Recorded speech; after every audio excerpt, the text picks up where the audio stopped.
En el cumpleaños de mi hija, mi madre la borró de su propia fiesta solo para poner a mi hermana en el centro de todo. Al entrar a esa fiesta, honestamente pensé que lo peor que podía pasar era que el pastel llegara tarde. Me preocupaban las velas, si a mi hija le gustaría el vestido que le compré en lugar del que ella me había mandado por un link, si la lista de canciones iba a funcionar en las bocinas de ese salón rentado. Cosas normales de mamá. Definitivamente no esperaba abrir la puerta y darme cuenta de que a mi cumpleañera de 21 años la habían borrado de su propia fiesta como si fuera un error de dedo que mi familia decidió borrar.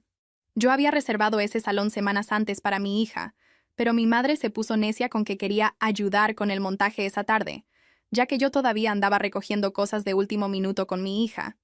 El personal del lugar la conocía. Sabían que era mi madre y asumieron que estaba ahí por el mismo evento. Para cuando llegamos, ella ya se había metido al salón, había cambiado los adornos de cumpleaños y había convertido todo el asunto en el baby shower de mi hermana, como si ese hubiera sido el plan desde el principio. Lo primero que vi fue el color. Ese tono de colores pastel para bebé que grita vida nueva y comienzos frescos y todas esas frases cursis que la gente pone en fotos de calcetines chiquitos. Había globos por todos lados, zapatitos colgando del techo, un letrero gigante que decía «Bienvenido pequeñito», en letras enormes, y ni una sola cosa que mencionara a mi hija o su cumpleaños. Por un segundo mi cerebro trató de acomodar la escena, como que tal vez había otro salón donde estaba la fiesta de verdad. Tal vez era una confusión. Tal vez llegué temprano y todavía estaban decorando. Pero luego vi a mi madre parada en medio de todo, sonriendo como si acabara de resolver la paz mundial.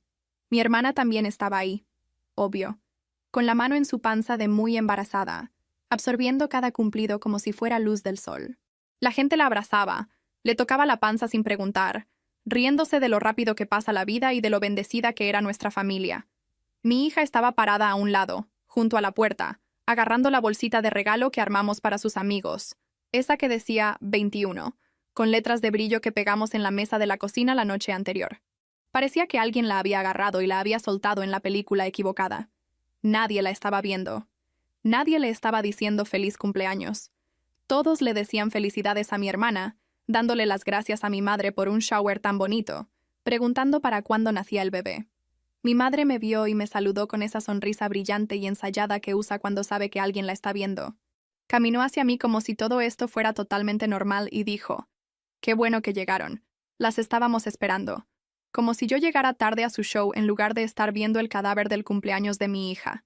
Cuando abrí la boca, lo único que pude decir al principio fue, «¿Qué es esto?», que sonó estúpido hasta para mis propios oídos, porque obviamente estaba viendo lo que era.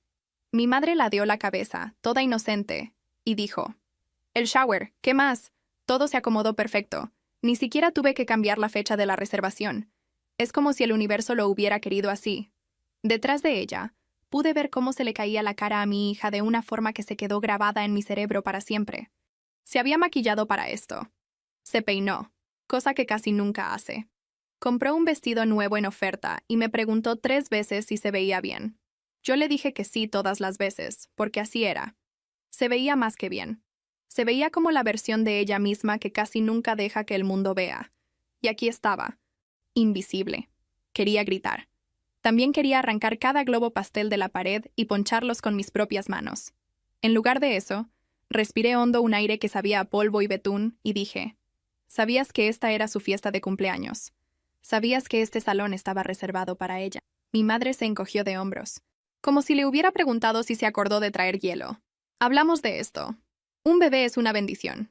Un cumpleaños pasa cada año. Tenemos que priorizar lo que más importa. De todos modos, ella está joven. No necesita todo esto. Algún día lo entenderá cuando tenga sus propios hijos». Lo dijo fuerte. También, como si ya estuviera actuando para el grupito que se estaba juntando a nuestro alrededor. Juro que escuché a alguien tararear estando de acuerdo, como si ella acabara de compartir una gran lección de vida y no le hubiera pasado por encima a los sentimientos de su nieta frente a todos. Mi hija me vio por medio segundo y pude ver cómo ponía esa cara de expresión entumecida que usa en las reuniones familiares cuando mi madre olvida que existe. Tenía los hombros tensos, bajó la barbilla lo suficiente para que solo yo lo notara, y su mano no dejaba de retorcer el asa de la bolsa de regalo hasta que el papel empezó a romperse. Me dijo con los labios, «Está bien», lo que de alguna forma lo hizo peor. «La conozco». Está bien. Viniendo de ella normalmente significa, si actúo como si esto no me doliera, tal vez me duela menos después cuando esté llorando sola. Así que hice lo único que se me ocurrió que no implicara prenderle fuego a algo. Saqué mi teléfono de la bolsa y me salí al pasillo, ignorando a mi madre que me gritaba por mi nombre. Me temblaban tanto las manos que casi se me cae el teléfono 2 veces. Busqué el contacto que todavía decía ex jefe, aunque no había trabajado para él en años, y le llamé antes de pensar lo demás. Cuando contestó y dijo mi nombre, casi lloro de alivio. Le dije que estaba en el salón de eventos. Le conté lo que mi madre había hecho. Le dije que mi hija estaba parada en un salón, celebrando a un bebé que ni siquiera había nacido todavía en un día que se suponía que era de ella. Y le pregunté si había alguna oportunidad, cualquier oportunidad, de que hubiera otro espacio libre esta noche. Se quedó callado un segundo y pude escucharlo picándole a algo en la computadora. Luego dijo, «Hay un salón chico atrás. No es elegante. Normalmente es para sesiones de capacitación y cosas de empresas. Pero puedo pedirle a alguien que le ponga unos manteles y te consiga un pastel si no tienes problema con algo sencillo». Le dije que no me importaba si estaba decorado con servilletas de sobra de alguna temporada y una vela clavada en un muffin, con tal de que mi hija tuviera algo que fuera suyo. Autoricé cualquier costo que mencionó sin siquiera escuchar bien. Sí, sé que fue imprudente. No, no me arrepiento. Regresé al salón principal, donde mi madre le estaba contando a alguna tía lo increíble que era que todo se hubiera acomodado así. Se detuvo a media frase y me agarró el brazo con tanta fuerza que me dejó marcas cuando me vio yendo hacia mi hija. «¿A dónde vas?», siseó a través de una sonrisa. «No vas a armar un drama aquí. Este es un momento sagrado». La audacia de llamar a este desastre sagrado casi me hace reír. Le dije bajito que necesitaba a mi hija un minuto, y que ella siguiera disfrutando su shower, ya que claramente era lo que quería. Mi madre me apretó más fuerte y susurró, «No me hagas quedar como la villana frente a todos. Siempre haces lo mismo». Me solté el brazo y caminé hacia mi hija. Le susurré al oído, «Ven conmigo, ¿va? Confía en mí». Tenía los ojos llorosos, pero asintió. Siempre ha confiado en mí más que en nadie, que es exactamente por lo que todo esto dolió tanto. Nos salimos del salón mientras la gente estaba ocupada preguntándole a mi hermana si ya había escogido nombre. Nadie notó que nos íbamos, excepto mi madre, que no dejaba de mirar hacia la puerta como si estuviera decidiendo si seguirnos o dejarnos ir. Eligió a su audiencia. El saloncito de atrás se veía exactamente como lo que era. Un espacio donde la gente se sentaba en sillas duras a ver presentaciones aburridas sobre políticas y metas. Las mesas eran simples, las sillas estaban feas y las paredes pelonas. Había un olor leve a café y productos de limpieza. Pero alguien del personal se movió rápido. Había manteles blancos sencillos en las mesas, una pila de platos de papel en la esquina y un pastel redondo sentado en medio de la mesa principal, con un «Feliz cumpleaños», escrito con un betún todo chueco. También había velas, de esas que compras de último minuto en una tienda, y esperas que funcionen. Mi hija se quedó tiesa en la entrada y se tapó la boca con la mano.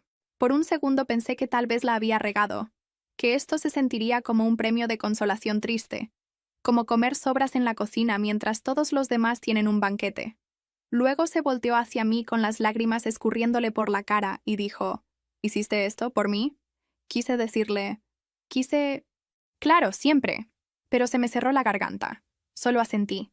Caminó hacia el salón despacio, como si tuviera miedo de que fuera a desaparecer si se movía muy rápido. La vi pasar los dedos por la orilla de la mesa, tocar las velas, quedarse viendo el pastel como si fuera algún tipo de milagro.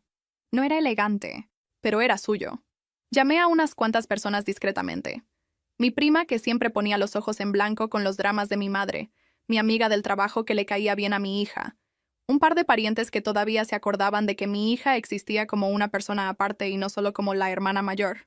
Les expliqué rápido lo que estaba pasando y les dije que no tenían que elegir bando, pero que si querían decirle feliz cumpleaños a mi hija, había un salón atrás.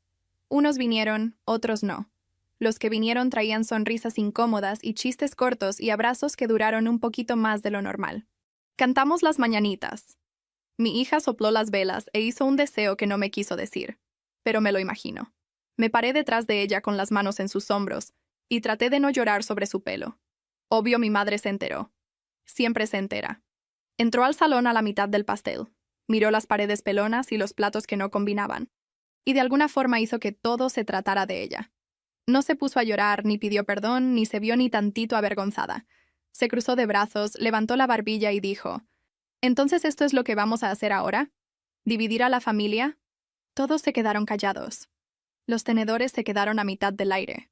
Mi hija se hizo chiquita en su silla como si tuviera 12 años otra vez. Sentí que algo dentro de mí se rompió después de estarse doblando por décadas. Me levanté, cosa que nunca había hecho de verdad con ella, no así. Me temblaba la voz, pero seguí hablando de todos modos. Le dije que esto no era sobre división. Esto era sobre que a mi hija se le reconociera su cumpleaños como cualquier otra persona querría. Dije en voz alta frente a todos, que ella había borrado a su nieta de su propia fiesta, y que eso no estaba bien. A mi madre le brillaron los ojos con esa mirada que conozco demasiado bien, la que dice, «Me las vas a pagar después», dijo fuerte. «Me estás faltando al respeto frente a mi propia familia, después de todo lo que hice por ti». El mismo guión de siempre. La gente se movió incómoda. Alguien se aclaró la garganta. Alguien más de repente se acordó de que ya se tenía que ir. Mi madre dijo, «Hablamos de esto luego», lo que en mi familia se traduce como, «Te voy a castigar por hacerme quedar mal». Luego salió hecha una furia, con los tacones tronando, la mano en el pecho como si se fuera a desmayar por el peso de mi ingratitud. Mi hija la vio irse y susurró, «Gracias», que fue lo único que me detuvo de seguir a mi madre para decirle cada verdad cruel que tenía guardada desde la infancia. A la mañana siguiente, mi teléfono parecía poseído.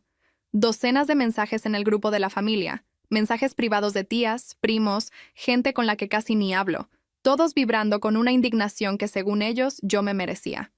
Mi madre me había ganado la jugada, obviamente. Ya había contado la historia, su versión al menos, y en su versión yo le había caído de sorpresa al baby shower de mi hermana. Me había llevado a la gente a rastras a un cuarto secreto y la había humillado en un día que se suponía que era sobre la vida nueva. El lenguaje que usó fue dramático, todo sobre traición y división y una hija que nunca agradeció sus sacrificios. Empezaron a llegar capturas de pantalla de lo que había publicado en una red social. Una foto de mi hermana agarrándose la panza, rodeada de adornos pastel. El brazo de mi madre rodeándola como si ella fuera la que estaba cargando al bebé.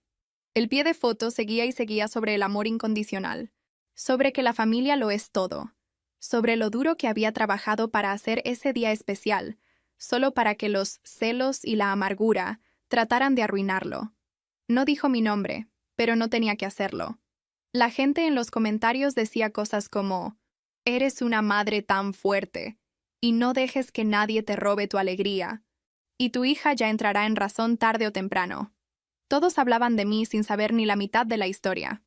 Mis tías me mandaron mensajes privados diciéndome que tenía que pedir perdón, por el bien de la paz, por el bebé, por el futuro de nuestra familia. Una de ellas hasta usó esa frase horrible. «Ella no va a estar aquí para siempre, ya sabes». Como si yo tuviera que ignorar décadas de favoritismo y manipulación porque mi madre algún día se iba a morir. Por cierto, a la gente le encanta usar la muerte como herramienta para culparte y que obedezcas. Está loco. Mi prima, la que había venido al saloncito de atrás, me mandó una nota de voz diciendo que entendía por qué hice lo que hice, pero que también no quería meterse en medio. Podía escuchar el miedo en su voz.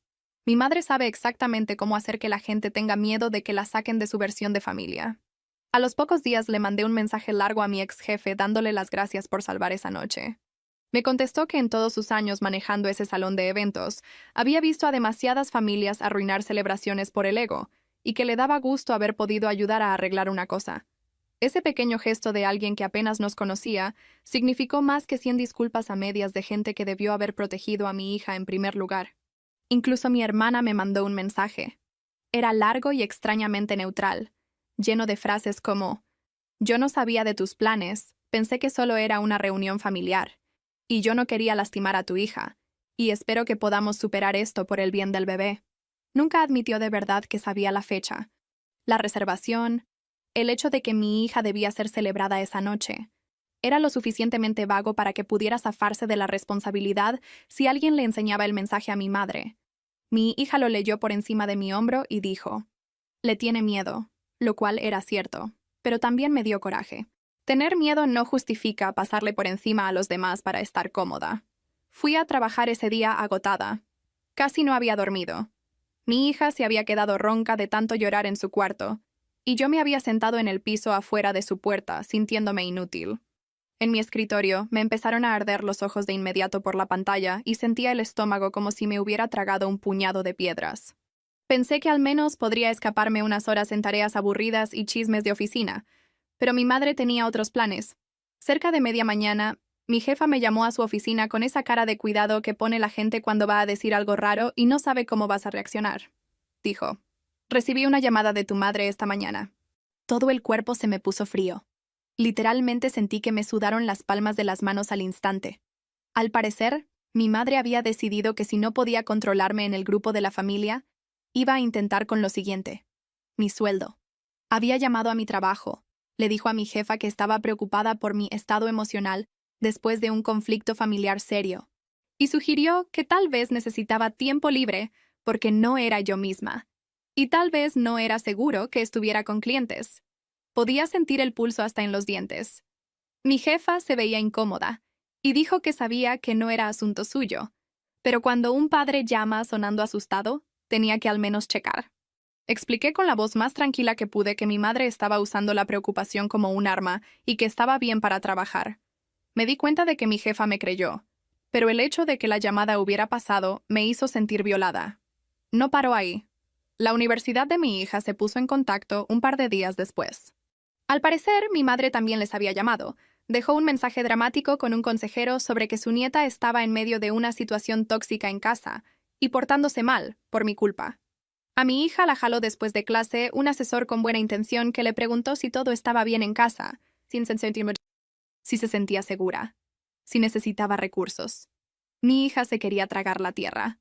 Tuvo que explicarle todo el desastre a un extraño solo para convencerlos de que el problema no era ella, sino la mujer que estaba llamando a cada institución de nuestras vidas, como si fuera una pirómana emocional. En la iglesia, donde a mi madre básicamente la tratan como la santa patrona de las madres sufridas, la gente empezó a acercarse a mí con esos ojos de lástima. Me decían cosas como: tu madre te quiere mucho, está muy preocupada, y la familia es complicada, pero madre solo hay una. Claramente ya había hecho su gira, contando la historia poniéndose ella como la víctima incomprendida, y a mí como la hija fría y malagradecida que no podía dejar las diferencias de lado por el bien del bebé. Siempre omite la parte donde ella prendió el cerillo. Fue por ese tiempo que la otra sorpresita apareció en mi buzón. Bueno, no exactamente en mi buzón al principio, que fue parte del problema. Empecé a recibir mensajes de empresas sobre estados de cuenta disponibles para una cuenta que no me acordaba haber abierto. Luego llegó una factura de una tarjeta de una tienda que estaba segura de que nunca había tramitado, con compras que definitivamente yo no hice. Al principio pensé que era algún robo de identidad de esos que pasan cuando se filtra tu información en Internet. Llamé a la línea de servicio al cliente. Me aventé todo el laberinto de menús automáticos y finalmente hablé con una persona real. Me dijeron que la tarjeta se había abierto hace poco, a mi nombre, con mi número de seguridad social, y luego mencionaron como si nada que la dirección postal que tenían era la de mi madre. Ahí fue cuando mi cerebro hizo ese movimiento lento de hundirse otra vez. Les pedí que me repitieran la dirección. Lo hicieron. Era la casa de mi madre. Sentí que se me durmieron las manos. Pregunté cuándo se había mandado el cambio de dirección. Me dijeron que había pasado justo por el tiempo en que empezó todo el drama del grupo de la familia. Colgué con ese gracias forzado y educado que les das a los de servicio al cliente aunque quieras gritar, y luego llamé a la oficina de correos. Resulta que alguien había pedido que también se reenviara mi correspondencia. No toda, pero sí lo suficiente. Algunas facturas, algunas cartas oficiales. No lo suficiente para que fuera obvio de inmediato. Solo lo necesario para que ciertas cosas se me pasaran y yo quedara como una descuidada. Desearía decirte que pesqué a mi madre con las manos en la masa, que había un video de ella llenando los papeles o un documento firmado con su letra. No lo había. Todo eran rastros y pistas y los tiempos. El tipo de cosa que haría que cualquier abogado dijera: bueno, podemos sospechar, pero no podemos probarlo. Mientras tanto, me salían recargos por falta de pago en cuentas que ni sabía que se estaban desviando, y deudas a mi nombre por cosas que nunca toqué. Mi hija se sentó conmigo una noche en la mesa de la cocina mientras yo trataba de ordenar todo, y dijo bajito: quiere que todos piensen que estás fuera de control, que no pagas tus cuentas, que eres inestable en el trabajo, que no eres confiable como mamá. Escucharlo en voz alta así me revolvió el estómago. El mensaje de texto de mi hermana que cambió muchas cosas Llegó unos días después. Fue corto al principio. ¿Puedo ir a tu casa? Sin emojis, que es como supe que iba en serio. Casi le digo que no. Casi la bloqueo. En lugar de eso, le dije que viniera cuando mi hija estuviera en clase. En parte para proteger a mi hija, y en parte porque no quería testigos si perdía los estribos. Mi hermana llegó con la cara pálida e hinchada, el pelo recogido así nada más como si hubiera estado llorando por horas. Se quedó parada en la entrada como cuando estábamos chiquitas y había roto algo adentro, esperando a ver si yo le echaba la mano. Se sentó en mi mesa y se quedó viendo sus manos un buen rato antes de decir nada.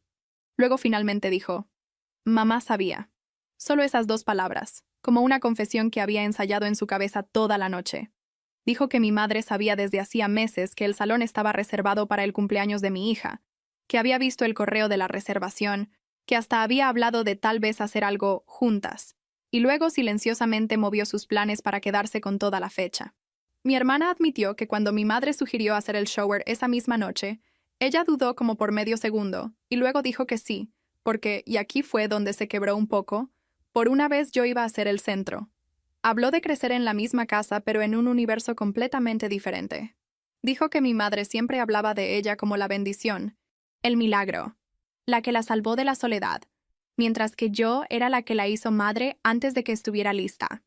Admitió que le había gustado ser la favorita, que le gustaba cómo mi madre presumía de ella. Publicaba fotos suyas, le compraba cosas, la defendía, mientras que a mí me tocaban los sermones y las culpas. Nunca se lo cuestionó mucho porque, ¿para qué? Ser la hija dorada se siente bien. Es un abrigo calientito. También es una trampa, pero esa parte no la ves hasta después. Dijo que no había querido saber los detalles de la fiesta de mi hija porque si sabía, no podía fingir ignorancia. No dejaba de decir, yo no sabía, no de verdad. Y luego se corregía. O sea, sí sabía más o menos, solo no quería pensarlo mucho. Admitió que había visto a mi hija llorar de niña después de algún evento que mi madre había arruinado o eclipsado y que se había ido porque no quería estar en medio. Ahora, embarazada de su propio hijo, de repente se dio cuenta de que tal vez estaba criando a otro niño dentro de este mismo desastre, con mi madre lista para repetir el patrón en el momento en que el bebé no cumpliera con sus expectativas. La escuché y le creí, en su mayoría. También quería gritar. Quería sacudirla y preguntarle por qué tuvo que tener un bebé en su cuerpo, para ver lo que mi hija y yo habíamos estado viviendo todo este tiempo. Me pidió que no le dijera a mi madre lo que me había dicho, porque le daba pánico que la cortara. Todavía vive cerca de mi madre. Todavía depende de ella para dinero, para promesas de cuidar al bebé, para aprobación. No deja de decir que se va a mudar y va a poner límites cuando las cosas se calmen, que es código para nunca. Antes de irse, me abrazó, y por primera vez en mucho tiempo sentí que estábamos del mismo lado, al menos por un momento. Ese momento no duró mucho. Desearía que sí. Un par de noches después de un día largo de lidiar con bancos y servicio al cliente y de fingir sonrisas en el trabajo, troné. Mi teléfono no dejaba de prenderse con mensajes nuevos en el grupo de la familia. Más comentarios en las publicaciones de mi madre, más frases vagas sobre hijos malagradecidos y madres que sufren en silencio. Sentí que se me apretaba el pecho, que me hormigueaban las manos, ese zumbido en los oídos que significa que voy a hacer algo impulsivo. Abrí el chat del grupo.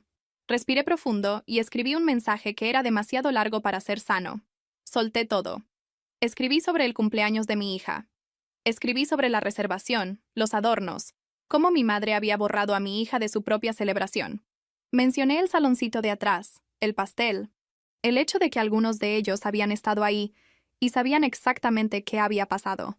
Escribí sobre la tarjeta de la tienda, el correo, las llamadas a mi trabajo y a la escuela de mi hija. Hasta escribí que mi hermana me había confirmado que mi madre sabía con meses de anticipación y lo había hecho de todos modos. No la mencioné por nombre, pero todos podían unir los puntos. Le di enviar antes de arrepentirme, con el corazón latiéndome tan fuerte que lo sentía en la garganta. El chat se quedó callado por un minuto, que se sintió como una hora. Luego empezaron las respuestas. Sorpresa, obvio. Pero no de la sorpresa que se convierte en «Dios mío, ¿no sabíamos cómo pudo hacer eso?» No, era más como «¿Cómo te atreves a ventilar trapitos sucios de la familia aquí?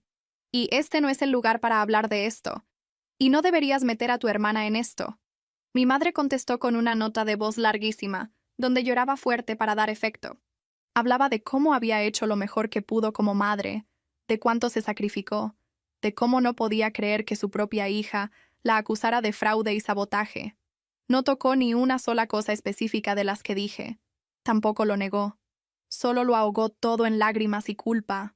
Mi hermana, la misma hermana que se había sentado en mi mesa a confesarme todo, se metió al chat también.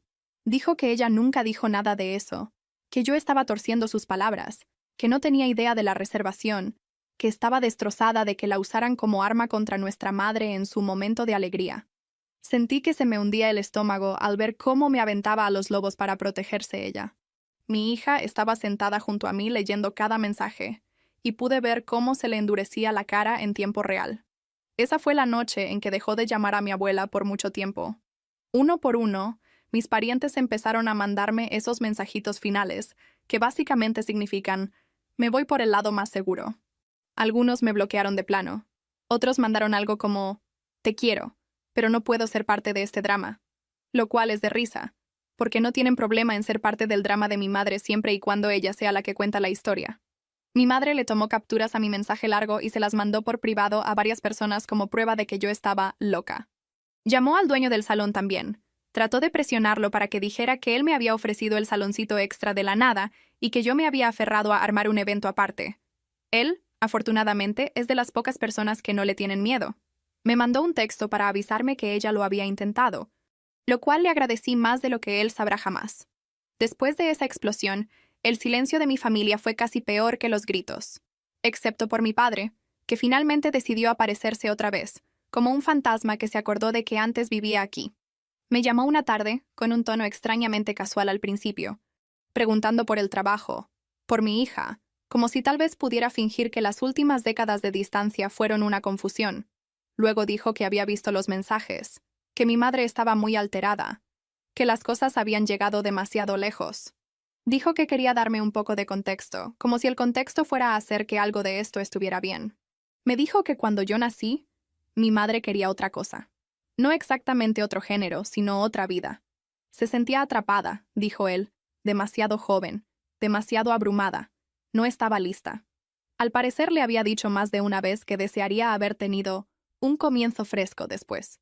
Cuando llegó mi hermana, años después de mí, cuando las cosas estaban más estables y ella se sentía con más control, ese bebé se convirtió en el símbolo de la vida que ella deseaba haber tenido desde el principio.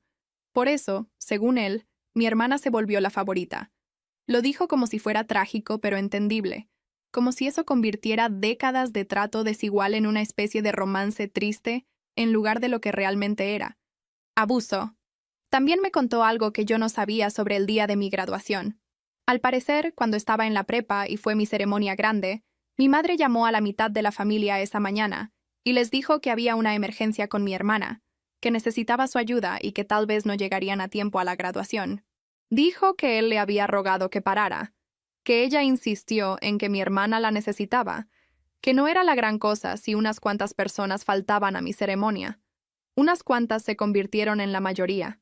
Me acordaba de ver los asientos y sentir ese vacío familiar que duele, pero me había dicho a mí misma que la gente estaba ocupada, que solo fue mala suerte.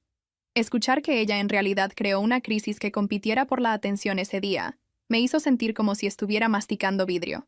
Siguió hablando, diciendo que siempre había visto la diferencia, que había tratado a su manera de estar para mí, que el divorcio complicó las cosas, que no quería pelear con mi madre. Usó la palabra cobarde sobre él mismo, con lo que, honestamente, estuve de acuerdo. Luego se pasó al mismo guión que todos los demás estaban leyendo. Dijo, pero sigue siendo tu madre. Ha hecho muchas cosas mal, lo sé, pero ya se está haciendo vieja. ¿De verdad quieres que las cosas se queden así si algo le pasa? Me estaba pidiendo que se diera, que me lo tragara todo otra vez, que fuera la persona más madura, que fuera a hacer las paces con la mujer que había convertido mi vida en una serie de borraduras bien planeadas. Cuando le dije que ya no más, que no iba a exponerme ni a mi hija a eso nunca más, suspiró y dijo, «Estás siendo difícil, como siempre. Difícil». La palabra me retumbó en la cabeza por horas. Pensé en todas las veces que me llamaron así de niña por llorar cuando mi madre me olvidaba en algún lado. por quejarme cuando llevaba a mi hermana de compras y a mí me dejaba en casa, por atreverme a preguntar por qué mis fiestas de cumpleaños siempre parecían quedar opacadas por algo más importante. Difícil es como te llaman cuando dejas de permitir que te pasen por encima. Después de esa llamada, después del desastre del robo de identidad, después del drama del trabajo, después del cumpleaños que no fue cumpleaños de verdad, me di cuenta de que me estaba aferrando a una vida que nos estaba haciendo daño activamente. Mi hija empezó a hablar más de irse, no solo de nuestro barrio, sino de toda la ciudad, tal vez hasta del estado. Quería aplicar a programas más lejos, en lugares donde mi madre no conociera a nadie, donde la red de chismes de la familia no llegara tan fácil. Me daban ganas de reír de lo ingenuo que sonaba eso. Pero también quería creer en ello. Empecé a buscar vacantes en otras sucursales de la empresa donde trabajaba. Busqué precios de rentas en otras ciudades. Hice cuentas en mi teléfono tarde en la noche cuando mi hija ya estaba dormida. Fui a ver a un abogado en un punto, más que nada porque necesitaba saber si había algo que pudiera hacer sobre el daño financiero. Sentarme en esa oficina se sintió raro, como si fuera a confesar un crimen que no cometí. Le conté a la abogada lo de la tarjeta de la tienda, los cambios de dirección, las llamadas. Escuchó, tomó notas, y luego me puso esa cara que te ponen cuando te van a decir algo que no te va a gustar. Dijo que el fraude era pequeño, técnicamente, dependiendo de cómo fuera la investigación. Dijo que probar que mi madre lo había hecho sin evidencia sólida sería casi imposible. Dijo que podíamos tratar de que revirtieran los cargos, cerrar las cuentas, arreglar mi crédito, pero ir legalmente contra mi madre sería un proceso largo, caro y desgastante emocionalmente, sin garantía de ganar. Me quedé ahí sentada y pensé en pasarme años en la corte con la mujer que ya me había quitado tanto, y me sentí cansada hasta los huesos. Así que cambié el enfoque. En lugar de tratar de que el mundo viera lo que ella había hecho, decidí proteger lo que pudiera. Llamé a cada empresa, cada institución, cada oficina que necesitaba, me armé de contraseñas y preguntas de seguridad, bloqueé todo. Le dije a mi hija que nunca le diera su número de seguridad social a nadie, especialmente no a la familia. Puse alertas en mi historial crediticio. Reporté lo que pude. Escribí todo, fechas, horas, nombres de la gente con la que hablé, por si lo necesitaba algún día. Fue un trabajo aburrido, nada glamuroso, pero se sintió como levantar una barda alrededor de un cachito de tierra que todavía podíamos llamar nuestro.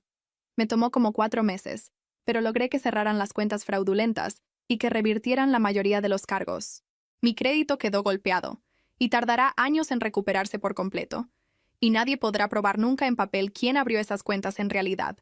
Pero los tiempos me dijeron todo lo que necesitaba saber. Dejé de esperar una pieza de evidencia perfecta y me enfoqué en asegurarme de que no pudiera hacerlo otra vez. Mientras pasaba todo esto, la vida se negó a ponerse en pausa. Mi hermana entró en labor de parto antes de tiempo. Mi madre mandó un mensaje masivo que básicamente decía: «Todos oren, el bebé viene antes de tiempo». Unas horas después, llegó otro mensaje diciendo que el bebé ya había llegado y estaba en cuneros. Chiquito pero fuerte. Esa fue la primera vez en semanas que todo el grupo de la familia se despertó otra vez de la emoción. Empezaron a llover fotos. Mi hermana en la cama del hospital, agotada y radiante, mi madre cargando al bebé como si fuera un trofeo, los parientes formados para conocer al nuevo integrante.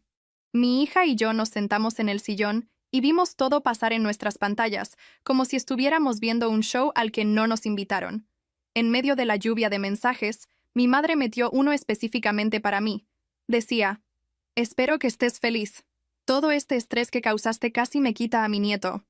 Ese fue el momento en que me di cuenta de que nunca se iba a detener.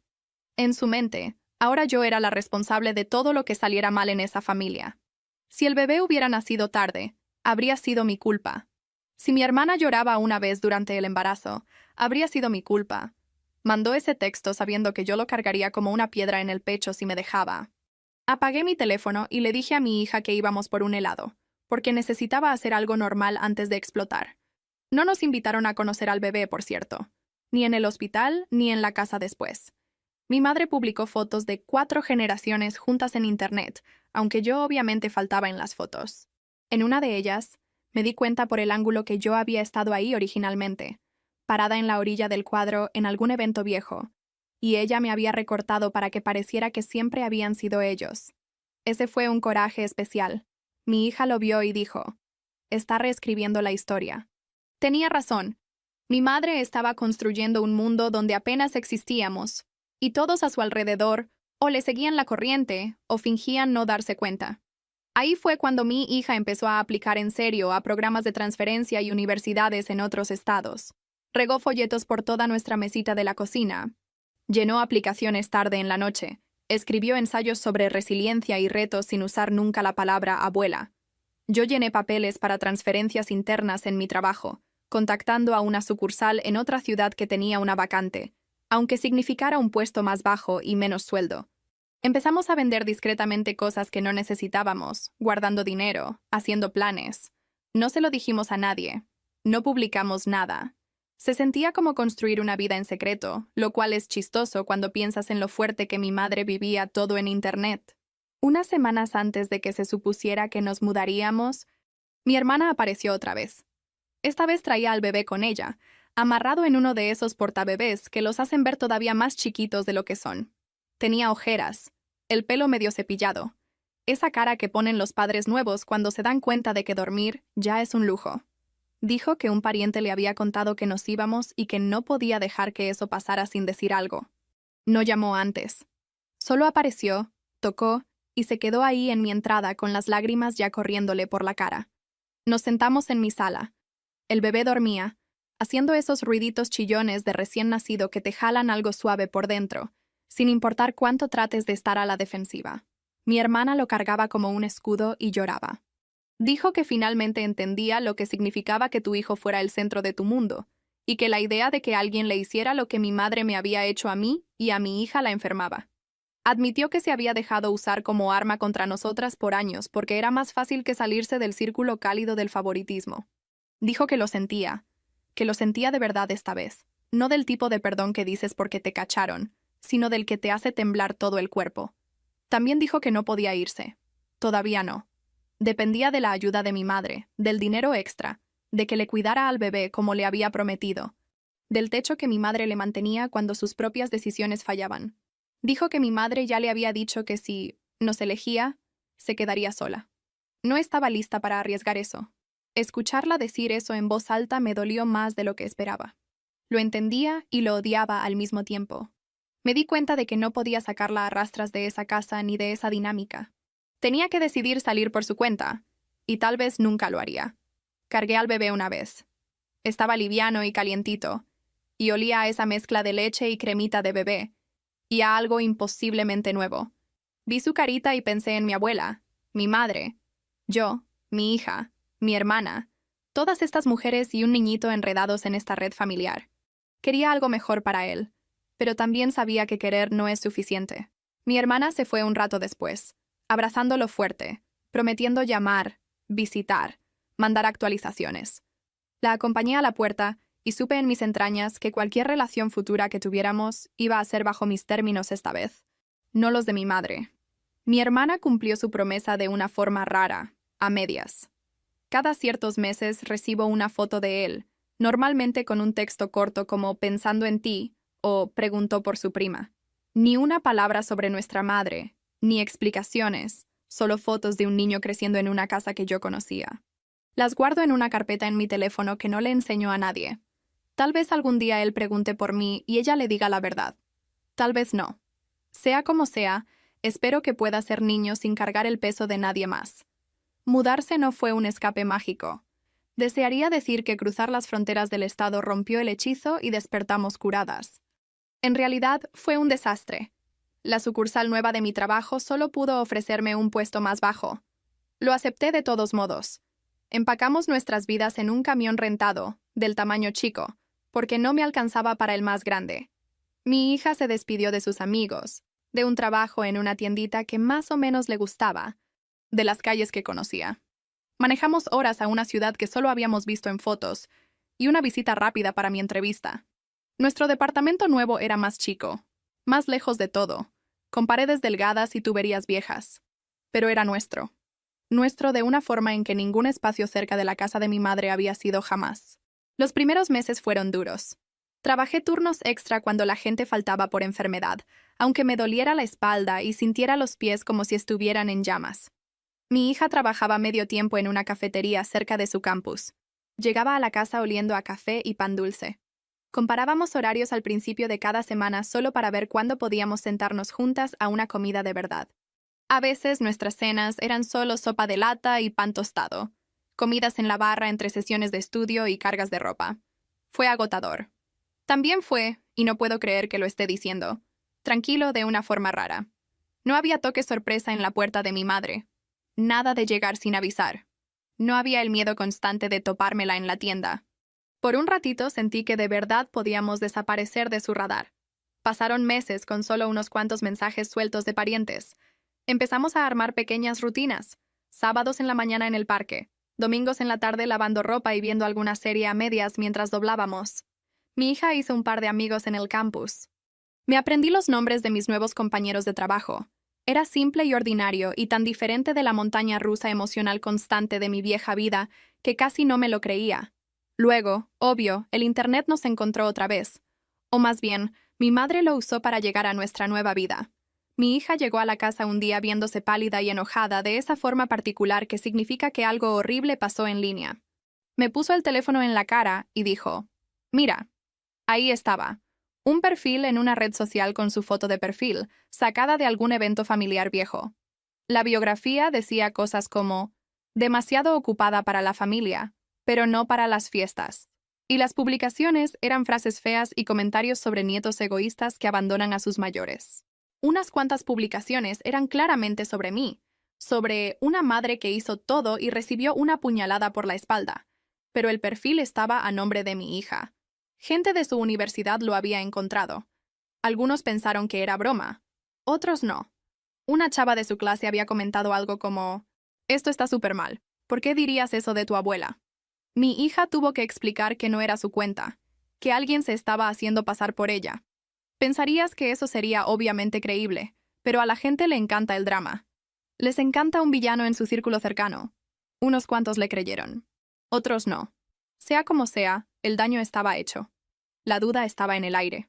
Reportamos el perfil, claro. Mandamos capturas de pantalla. Llenamos formas. Esperamos a que algún equipo invisible lo revisara. La cuenta desaparecía un rato y luego aparecía otra vez con un nombre ligeramente diferente o una foto nueva. Era como jugar al gato y al ratón con nuestra salud mental. Mi hija empezó a alejarse de todos. Dejó de salir con sus amigos nuevos. Faltó a un par de clases. Ya no quería salir en ninguna foto por si se las robaban. Una noche se sentó en su cama y dijo, «Tal vez tiene razón. Tal vez soy una mala nieta por irme». Se me rompió el corazón de una forma totalmente nueva.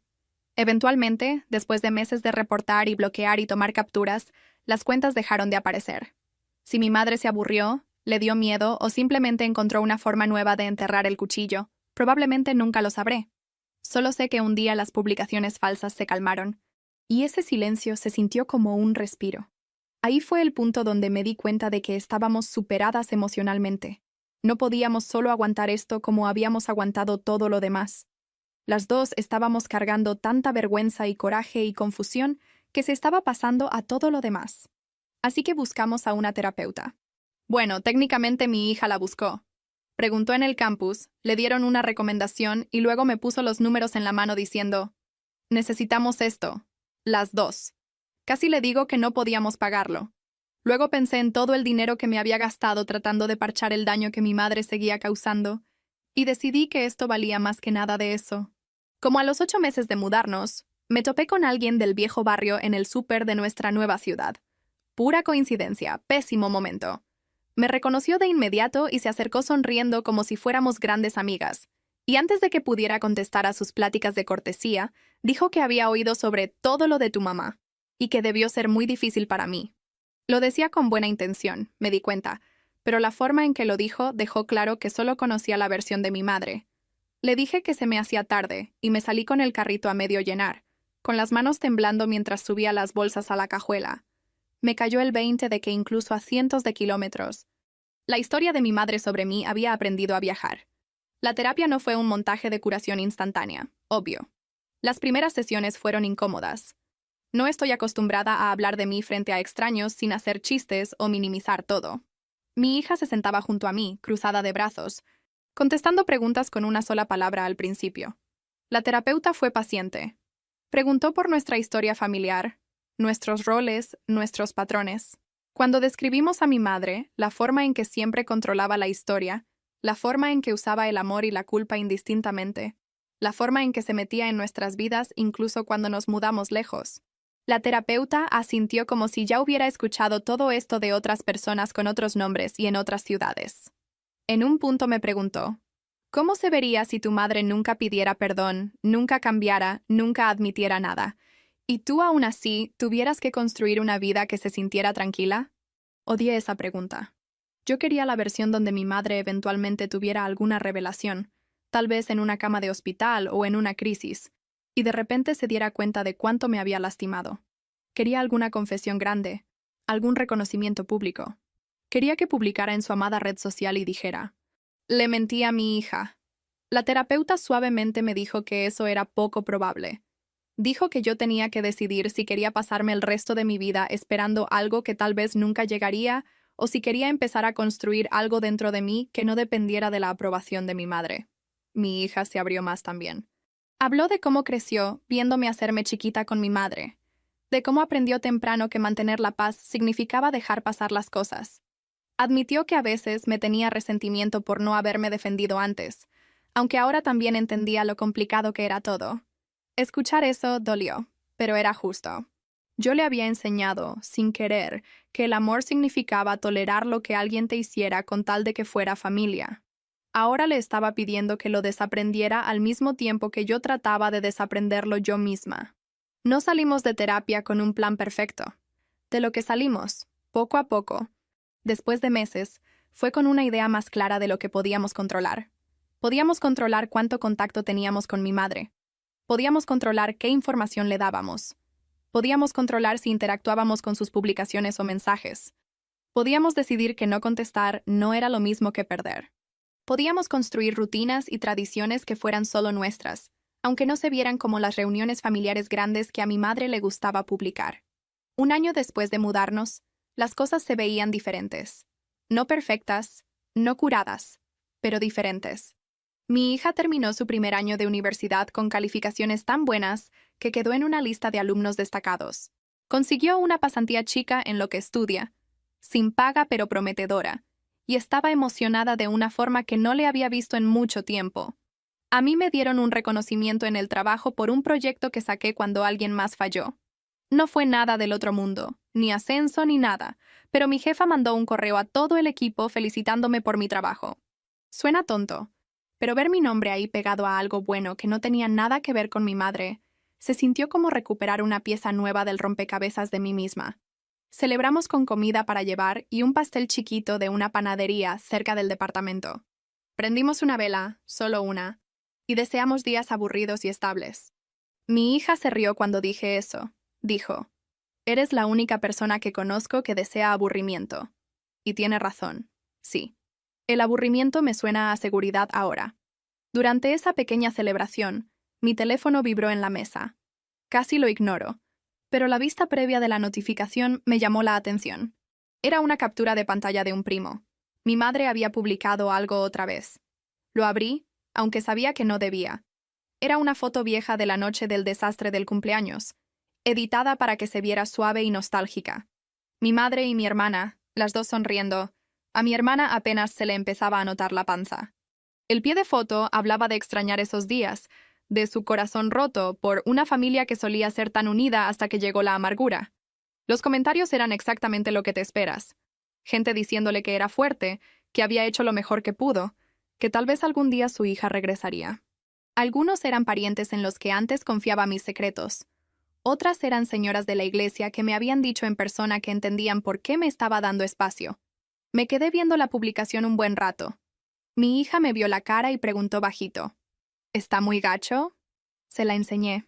Ella puso los ojos en blanco y dijo, está haciendo su acto de santa otra vez. Algo dentro de mí todavía dolía.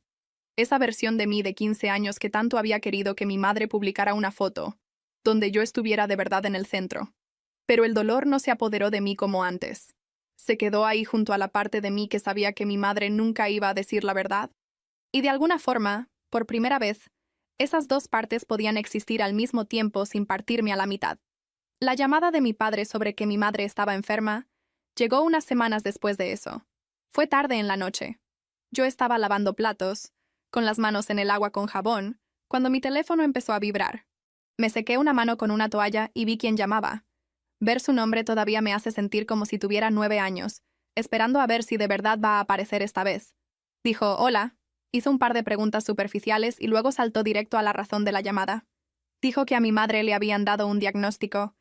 Algo que sonaba serio, del tipo de cosas que la gente susurra en las salas de espera. Dijo que la familia se estaba juntando a su alrededor, como siempre hacen, llevando comida, ofreciendo llevarla a lugares, publicando en redes sociales sobre fuerza y fe. Luego dijo, te quiere ver. Está dolida de que te mudaras. Y ahora con esto, no deja de decir que tal vez no tenga mucho tiempo. Todos piensan que significaría mucho si regresaras. Eres la mayor. Es tu responsabilidad. Ahí estaba. Responsabilidad. Deber. La regla no escrita de que porque nací primero, tenía que absorber todo el dolor. No me preguntó cómo me sentía yo. No dijo que entendía por qué me había alejado. No reconoció ninguna de las cosas que ella había hecho. Se fue directo a, te vas a arrepentir si no vienes. Dijo que no debía dejar que el orgullo me alejara de la cama de mi madre. Orgullo. Esa palabra me supo amarga en la lengua. Orgullo es como le llaman cuando finalmente te crece la espina dorsal. Mi hija estaba parada en la entrada de la cocina, escuchando. Podía oír cada palabra, porque nuestro departamento es demasiado chico para tener secretos. Sentía sus ojos en mí, esperando a ver si iba a ceder, si iba a decir, está bien, dile que voy. Y comprar un boleto de regreso al lugar donde me pasé la mayor parte de mi vida haciéndome chiquita. Una parte de mí quería. No porque de repente creyera que mi madre se merecía mi presencia, sino porque el guión era muy familiar. Me he pasado toda la vida diciendo que sí cuando todo en mí gritaba que no. Decir que no se sentía como aventarse de un barranco. Le hice una pregunta a mi padre. Le dije, ¿Le dijiste lo que nos hizo? Hubo un silencio en la línea, lo suficientemente largo para que se sintiera como una respuesta. Luego dijo algo vago sobre que ahora no era el momento de reabrir viejas heridas, que lo que importaba era que estaba enferma y yo era su hija. Dijo que si no iba, el resto de la familia nunca lo entendería. Me verían como fría, rencorosa, egoísta. Listó todos los roles en los que iba a fallar si no iba. Mala hija, mala hermana, mal ejemplo para mi propia hija. Vi el fregadero lleno de platos, el departamento que poco a poco estábamos convirtiendo en un hogar, la cara de mi hija. Pensé en todas las noches que mi madre durmió perfecto después de hacerme sentir que yo no servía para nada. Pensé en mi hija llorando por ese perfil falso, en su humillación en la escuela, en la fiesta de cumpleaños que casi le roban. Pensé en cómo entrar a la casa de mi madre ahora, en este papel de hija que consuela. Significaría meterme de nuevo a la jaula de la que apenas acababa de salir, así que dije que no. No con drama, no con un discurso, solo un no simple y claro. Mi padre intentó otra vez, subió un poco la voz, me acusó de dejar que el coraje lo arruinara todo. Dijo que estaba tirando a la basura mi oportunidad de estar en paz. Le dije tranquila que mi paz no necesitaba que mi madre participara, que esperaba que su tratamiento saliera bien, que no le deseaba el mal, pero que no iba a regresar a actuar el papel que todos me habían escrito. Se quedó en shock. Pude escucharlo en el silencio que siguió. Luego murmuró algo sobre que yo era imposible y colgó. Después de que colgué el teléfono, me temblaban tanto las manos que me tuve que apoyar en la barra. Mi hija se acercó y me rodeó con sus brazos. Dijo, ¿de verdad lo hiciste? Le pregunté a qué se refería. Se echó para atrás lo suficiente para verme a los ojos y dijo, rompiste el patrón. Nos elegiste a nosotras sobre ellos. Sobre ella. No me sentía valiente. Sentía que iba a vomitar. También sentía algo nuevo, como una semillita terca de alivio echando raíces en lo más profundo de mi pecho. Me enteré después, por una prima que todavía me manda mensajes a veces, que la enfermedad de mi madre era seria pero tratable. Pasó por su tratamiento rodeada de la gente que todavía estaba dispuesta a orbitar alrededor de ella, y según las fotos que se filtraron, se recuperó por completo. En su versión de la historia, sobrevivió a pesar del estrés que yo causé, no porque tuviera a todo un salón de gente dispuesta a ayudarla. Para cuando supe que estaba bien, la historia sobre mí ya se había endurecido en algo feo y dramático, y no tenía ningún interés en corregírselas. Sé lo que mi familia dirá de mí ahora. Contarán la historia de cómo mi madre se enfermó y su hija mayor nunca fue. Hablarán de mí como si fuera una villana sin corazón que abandonó a una mujer moribunda. Contarán esa versión en cada fiesta, cada reunión de la iglesia, cada café, hasta que se vuelva la única verdad que conocen. Mi madre la usará como prueba de que ella siempre fue la víctima, nunca la que empezó todo. Mi padre suspirará y dirá que él trató. Mi hermana se quedará viendo su plato y no dirá nada. Lo que no le dirán a nadie es que por años, yo perseguí el amor de mi madre como si fuera aire, y ella lo mantuvo fuera de mi alcance a propósito. No hablarán de las fiestas que arruinó, los logros que eclipsó, los secretos que contó. No mencionarán las deudas a mi nombre que dejó que se acumularan. No dirán cuántas veces llamó a mi trabajo para quejarse o a la escuela de mi hija para armar bronca. No admitirán que la mujer a la que llaman fuerte y sacrificada usó su poder para aplastar a la gente que la quería cada vez que dejaban de hacer exactamente lo que ella quería. Pero mi hija sabrá. Yo sabré. Cuando ella tenga hijos algún día, si quiere, sabrá lo que es poner un límite y sostenerlo. Aunque todos te llamen cruel. Sabrá que el amor no significa dejar que alguien te destruya una y otra vez solo porque comparten la sangre. Sabrá que una familia puede ser dos personas en un departamento chico comiendo comida para llevar y riéndose de alguna tontería que pasó en el trabajo, y aún así ser más honesta y amable que todo un salón lleno de parientes en una mesa de Navidad. A veces, tarde en la noche, todavía checo las publicaciones públicas de mi madre. La veo actuar su dolor para un público que aplaude cuando debe. Veo los comentarios sobre el perdón y las segundas oportunidades, y el amor incondicional, y siento ese jalón familiar de antes. Luego veo a mi alrededor la tranquilidad de nuestro lugar. Las fotos en nuestras paredes que nosotros elegimos, el calendario donde anotamos nuestros propios planes chiquitos. Recuerdo que alejarme de ella no fue por castigo, fue por supervivencia. Antes pensaba que romper el ciclo se vería como un gesto grandioso, un enfrentamiento frente a todos, una escena dramática donde yo enlistara cada cosa terrible que ella hizo y ella finalmente se quebrara y lo admitiera. Resulta que se vio como empacar cajas, firmar un contrato de renta nuevo, bloquear unos números, ir a terapia, decirle que no a mi padre y prender una vela en un pastelito simple en un cuarto de atrás que nadie más quería. Se vio como querer a mi hija lo suficiente para dejar que me llamen difícil, malagradecida, cruel, si eso es lo que hacía falta para que ella no se convirtiera en mí. Si eso me hace la villana en su versión, está bien. En la mía, solo soy una mujer cansada que finalmente dejó de audicionar para un papel que nunca debió existir en primer lugar. Armamos nuestras propias tradiciones. Por cierto, no son elegantes, pero son nuestras. En el siguiente cumpleaños de mi hija después del desastre, no invitamos ni a un solo pariente. Rentamos un saloncito en un centro comunitario en nuestra nueva ciudad y lo llenamos de adornos baratos que escogimos juntas. Invitó a compañeros de clase, a un par de amigos del trabajo, a un vecino del pasillo que siempre le detiene la puerta. Pedimos comida de más y compramos un pastel que de verdad decía su nombre. Bien escrito, con betún brillante. Cuando cantamos las mañanitas, nadie estaba viendo más allá de ella a alguien más. Más tarde esa noche, después de que todos se fueron y estábamos recogiendo, dijo bajito: «No los extrañé». Le creí. Me di cuenta de que yo tampoco los había extrañado. Extrañaba la idea de familia que en realidad nunca tuve. Unas semanas después de ese cumpleaños, mi hija me contó de una plática que tuvo con una chava de su clase. Estaban sentadas en un salón de estudio frío, comiendo papas de las máquinas, cuando la chava dijo: «Tu mamá se ve normal. Si yo le dijera a mi madre que me quiero mudar tan lejos, se hubiera vuelto loca». Mi hija dijo que casi llora ahí mismo, porque por primera vez alguien me veía como una mamá normal, no como la hija difícil o el problema de la familia. Escuchar eso de segunda mano se sintió raro, y bien al mismo tiempo, como una prueba de que afuera de nuestra vieja burbuja, yo no era automáticamente la villana. La diferencia ahora es que no estoy ahí para escucharlo.